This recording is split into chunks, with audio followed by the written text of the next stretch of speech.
Measurement of angle का fourth example है, if the angular diameter of the moon be 30 minute, how far from the eye a coin of diameter 2.2 centimetre be kept to hide the moon. इसका मतलब हुआ कि यदि चंद्रमा का कोणीय व्यास 30 मिनट का हो तो आँख से कितना दूरी पर एक सिक्का को रखा जाए कि वह चंद्रमा को पूरी तरह ढक ले, और सिक्का जो है उसका डायमीटर दिया हुआ है 2.2 सेंटीमीटर। तो मान लिया कि यही मून है, चंद्रमा है, ये उसका डायमीटर है, और यहाँ पर दर्शक है देखने वाला, उसकी यहाँ आँख है, और इसका मून का डायमीटर जो है दर्शक की आँख पर ये 30 मिनट का एंगल बना रहा है। तो यही इस चंद्रमा का ये कोणीय व्यास हो गया, एंगुलर डायमीटर हो गया 30 मिनट, और मान लिया कि यहाँ आँख से r दूरी पर ये सिक्का रखा गया, ये सी क्वाइन हो गया सिक्का, और यहाँ सिक्का रखने से ये चंद्रमा पूरी तरह से ढक जाएगा। तो यही दर्शक के आँख से सिक्का की जो दूरी है r, ये निकालना है, यही दूरी निकालना है। तो अगर यहाँ पर O को सेंटर मानकर, R को रेडियस मानकर के अगर सर्किल बनाया जाए तो इस सर्किल जो बनेगा उसका ये जो आर्क होगा, चाप होगा, वो इस क्वाइन के डायमीटर के ही लगभग बराबर होगा, इक्वल होगा, क्योंकि ये 30 मिनट का एंगल बहुत छोटा है, ये हाफ डिग्री हो गया। ये तो बहुत बड़ा करके बनाया गया है, बहुत ही छोटा एंगल बनेगा, और छोटे एंगल के लिए आर्क और कॉर्ड लगभग इक्वल होते हैं। तो यहाँ पर ये जो क्वाइन का डायमीटर है वो कॉर्ड हो गया, वो जीवा हो गया, और ये जो आर्क होगा ये दोनों लगभग बराबर होगा। तो यहाँ हम लोग कह सकते हैं कि आर्क का लेंथ भी लगभग इतना ही होगा जो कि क्वाइन का डायमीटर दिया हुआ है 2.2 सेंटीमीटर। तो आर्क के लेंथ को L से डिनोट करते हैं। L का वैल्यू माना जा सकता है यहाँ लगभग 2.2 सेंटीमीटर। और सेंट्रल एंगल यहाँ पर जो थीटा बन रहा है 30 मिनट, इसको पहले डिग्री में बदल दिया, 60 से डिवाइड कर दिया, क्योंकि 1 डिग्री इक्वल टू होता है 60 मिनट। तो 60 से डिवाइड करने पर मिनट डिग्री में बदल गया, और ये 30 से 60 कट जाएगा 2 बार में, तो हो गया 1/2 डिग्री। और इसको रेडियन में बदलने के लिए डायरेक्ट π/180 से मल्टीप्लाई कर दिया, तो डिग्री बन गया रेडियन, और 1 पाई मल्टीप्लाई कर पाई हो गया 182 में मल्टीप्लाई कर 360 हो गया। तो थीटा का वैल्यू निकल गया π/360 रेडियन। ये थीटा जो है सेंट्रल एंगल रेडियन में बदल गया। और हम लोग फार्मूला पढ़ चुके हैं कि since theta is equal to होता है L/R रेडियन, ये फार्मूला प्रूव हो चुका है। अब थीटा का जो वैल्यू यहाँ निकल चुका है π/360 रेडियन, और थीटा का वैल्यू यहाँ रख दिया, इधर L/R रेडियन उतर गया, और ये रेडियन यहाँ पर दोनों तरफ यूनिट जो है कैंसिल हो जाएगा। अब इसके बाद पाई का वैल्यू यहाँ पे रखा गया 22/7, नीचे 360 उतर गया, और L का वैल्यू जो दिया हुआ था 2.2 सेंटीमीटर, जो डायमीटर था क्वाइन का, वहीं L का काम कर रहा है 2.2 सेंटीमीटर, नीचे R उतर गया। इसके बाद फिर R डिवाइड इधर आके मल्टीप्लाई ऊपर चला जाएगा, और 22 मल्टीप्लाई है नीचे आके डिवाइड हो गया, और यहाँ पर पॉइंट हटाएंगे तो पॉइंट के बदले 1, उसके बाद 1 डिजिट है तो 1 0, और यहाँ 7 × 360 डिवाइड नीचे है ऊपर चला जाएगा मल्टीप्लाई में, और यहाँ देखते हैं कि 0 से 0 कैंसिल हो जाएगा, और 22 से 22 भी कैंसिल हो गया, और यहाँ बच गया ये सेंटीमीटर बगल में लिखा गया, 36 और 7 मल्टीप्लाई होकर 252 हो गया सेंटीमीटर। तो R निकल गया है। यही R जो है वो ऑब्जर्वर से दर्शक से क्वाइन की दूरी बता रहा है। तो हेंस रिक्वायर्ड डिस्टेंस, अतः अभिष्ट दूरी जो हमें निकालनी है, जो डिस्टेंस, वो निकल चुका 252 सेंटीमीटर। यही आंसर हो गया। फिफ्थ एग्जाम्पल है, find the angle between the minute hand and the hour hand of a clock when the time is 7:20। मतलब जब घड़ी में 7:20 हो रहा हो तब उसके मिनट हैंड और आवर हैंड के बीच का एंगल ज्ञात करना है। तो 7:20 पर जो घंटा वाली सुई होती है और मिनट वाली सुई, उनके बीच का एंगल कोण बताना है कितना होगा। तो यहाँ से सॉल्यूशन लिखा गया और ये मान लेते हैं कि यहीं क्लॉक है, घड़ी है, और ऊपर यहाँ पर 12 है, यहाँ पर 6, यहाँ 3, यहाँ पर 9 है, और 7:20 पर ये जो है जो घंटा वाली सुई है, आवर हैंड जो है वो 7, ये 7 हो गया, 6 के बाद 7, 7 से थोड़ा सा आगे ये होगी सुई, थोड़ा सा आगे होगी, और 7:20 पर ये जो मिनट हैंड है वो 4 पर होगा। यहाँ 3 के बाद 4 है, 4 पर होगा, ठीक 4 पर होगा, और ये जो आवर हैंड है ये 7 से थोड़ा सा आगे होगा। तो इनके बीच, दोनों आवर हैंड और मिनट हैंड के बीच ये जो एंगल बन रहा है, ये एंगल, यही एंगल बताना है कितना डिग्री का है। तो यहाँ हम लोग देखते हैं कि 7:20 मतलब 7 घंटा और 20 मिनट, तो उसको पहले कंप्लीट आवर में बदल दिया। तो 7 आवर, एच मतलब आवर हो गया, 20 मिनट्स को कंप्लीट आवर में बदलेंगे तो 7 आवर तो पूरा है ही, और 20 मिनट को आवर में बदलने के लिए उसमें 60 से डिवाइड कर दिया, क्योंकि 1 आवर में होता है 60 मिनट। तो ये भी आवर हो गया, ये भी आवर हो गया, ये पूरा आवर हो गया, और 20 से 60 कट जाएगा, नीचे 3 होगा, ऊपर 1/3 हो गया, और दोनों को ऐड कर दिया तो 3 LCM होगा, 3 7 में मल्टीप्लाई होगा, 21 + 1 हो गया 22/3 आवर। तो 7 आवर 20 मिनट जो है वो उसको कर सकते हैं 22/3 आवर हो गया। अब हम लोग देखते हैं कि angle traced by hour hand in 12 hour is equal to 360 degree.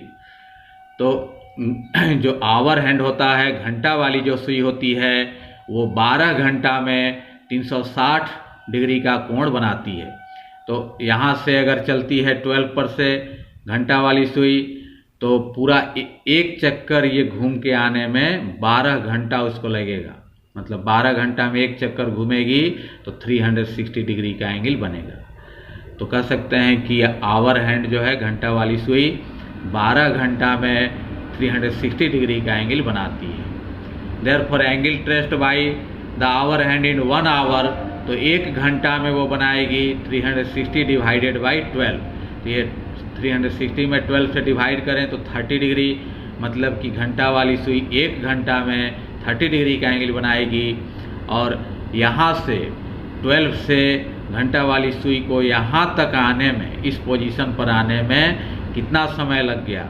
यहाँ से यहाँ तक आने में 7 घंटा लगा, और यहाँ आगे आकर 20 मिनट और लगा, तो 7 घंटा 20 मिनट मिलाकर हो गया 22/3 आवर।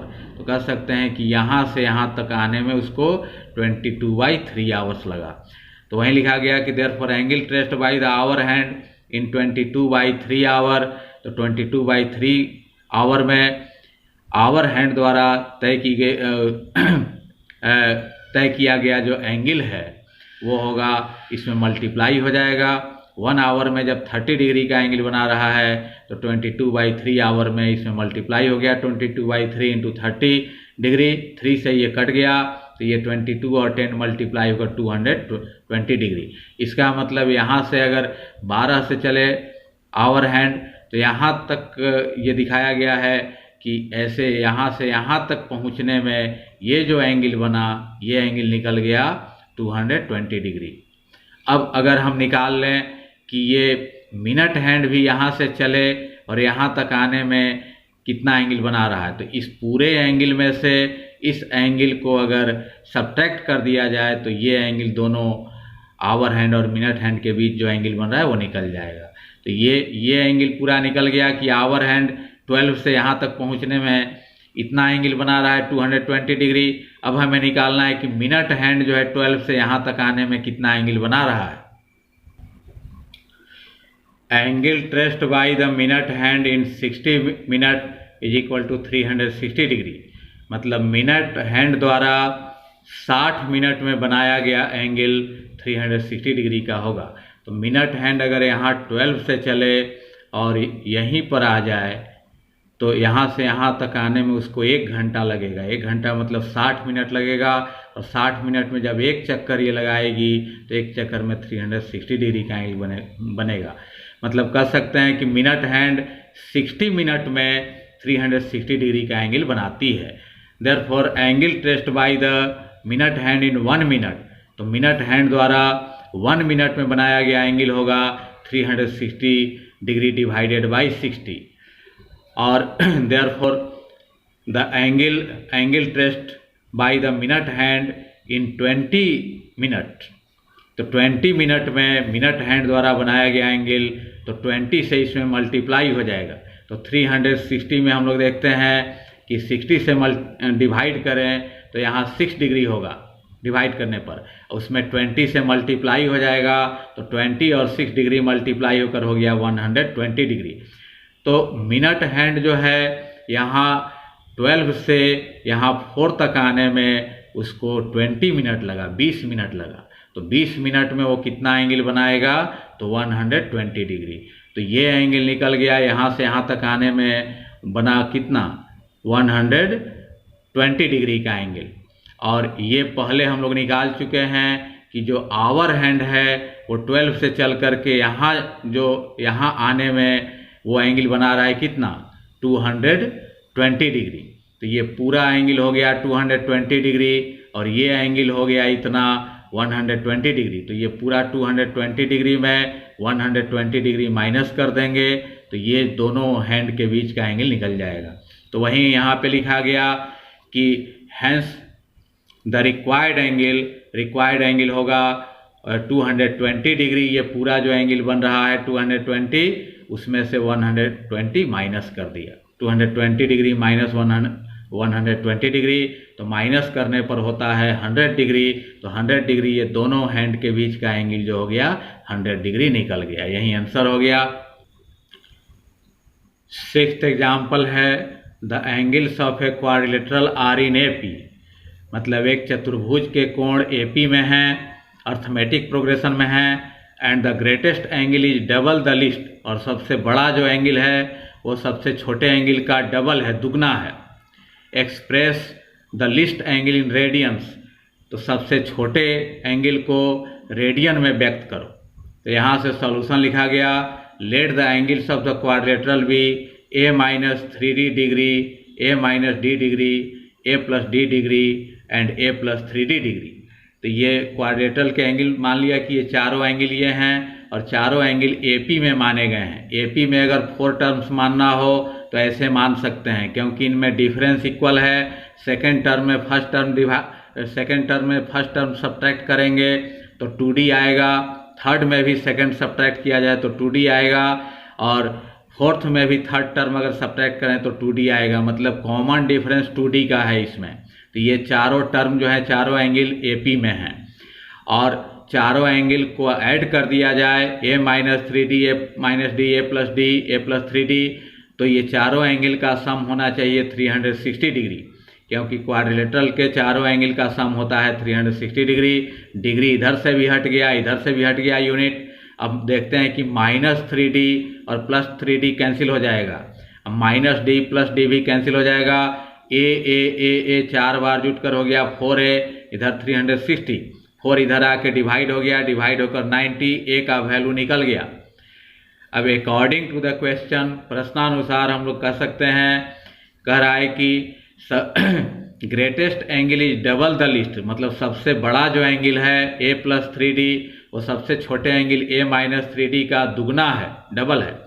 तो लिख सकते हैं कि a plus 3d is equal to 2 into a minus 3d, मतलब सबसे बड़ा एंगल सबसे छोटे एंगल का डबल है। यहाँ 2 से मल्टीप्लाई हो गया तो ये उतर गया, और ये ब्रैकेट तोड़ दिया तो 2 से मल्टीप्लाई होकर 2a, 2 इसमें मल्टीप्लाई होकर 6d, और इसके बाद माइनस 6d जो है, माइनस 6d इधर आकर प्लस 6d हो गया, और प्लस a इधर आकर माइनस a हो गया। इसके बाद 3d और 6d ऐड होकर 9d हो गया, 2a माइनस a हो गया। इसके बाद a का वैल्यू वहाँ निकल चुका था ऊपर, a का वैल्यू यहाँ निकला हुआ था 90, तो a का वैल्यू यहाँ पर 90 रख दिया, और 90 रखकर 9 इधर मल्टीप्लाई है, इधर आकर डिवाइड हो गया, और 90 में 9 से डिवाइड करेंगे तो 10 आ गया। डी का भी वैल्यू निकल गया। अब इसके बाद द लिस्ट एंगल, सबसे छोटा एंगल निकालना है, तो सबसे छोटा एंगल माना गया है a माइनस 3d डिग्री। तो a का वैल्यू निकल चुका है 90, माइनस 3 इंटू डी का वैल्यू यहाँ निकल चुका है 10 रख दिया, डिग्री उतार दिया, तो 3 इंटू 10 हो गया 30, 90 में 30 माइनस होकर 60 डिग्री हो गया। तो सबसे छोटा एंगल 60 डिग्री का होगा। उसको रेडियन में बदलना है तो पाई बाई 180 से मल्टीप्लाई कर देंगे तो डिग्री से बदल गया रेडियन में, और 60 से 180 कट जाएगा, 60 से 180 कटेगा 3 बार में, तो हो गया पाई बाई 3 रेडियन। तो सबसे छोटे एंगल का रेडियन में वैल्यू हो गया पाई बाई 3 रेडियन। यही आंसर हो गया।